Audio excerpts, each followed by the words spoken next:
Hey there, folks. This is Ed Beard again with the Employer's Edge, and thank you once again for joining me. It might be a really wise use of time to help you understand how you can develop your leaders into being more effective at leading remote teams. But to start with, understanding that every individual comes with a pre-packed set of core personalities. Some of those personalities are going to lend themselves to helping leaders be effective at leading remote teams, but some of those personalities could be weak links in the chain.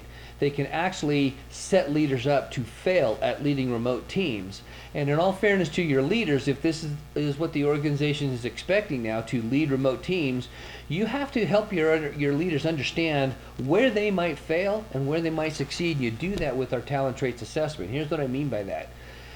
So let's just take, for example, the core personality of taking charge. Some people just naturally take charge and some people just naturally don't. They let other people take charge. If you have a leader that naturally takes charge, you might be thinking, great, they naturally take charge, not a problem. They'll just take charge now of their new structure, their new remote structure. No, please don't think that, because it doesn't work that way. It is not uncommon at all for leaders who are naturally high take charge kind of leaders to circumvent trust by using command, control, and being a dictator. If your leader is now put in a situation, your high take charge leader is now in a situation where they're leading remote teams, this is going to be a lesson for them on developing trust. Because if their trust on their team is fractured, it is going to shine bright as day. What that leader can make a mistake of, if they don't know, is they can double down on the command, double down on the control, and the end result is they actually fracture trust even more. This is a lesson for them on developing trust, not putting command and control structures in place that may ultimately erode trust. And you need to assess that leader so they know where they are, how they are naturally wired, so they can take measures to compensate for that.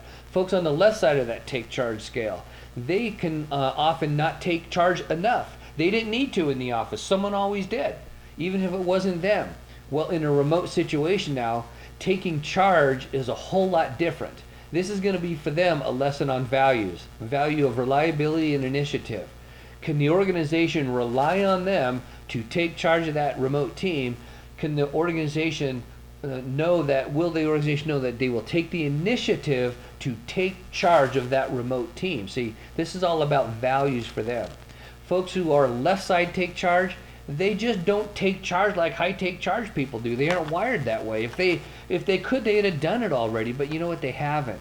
So you have to empower them on how to take charge of remote situations when they're not necessarily naturally wired to do it. Their personality doesn't necessarily lend itself to that. Now what do you do?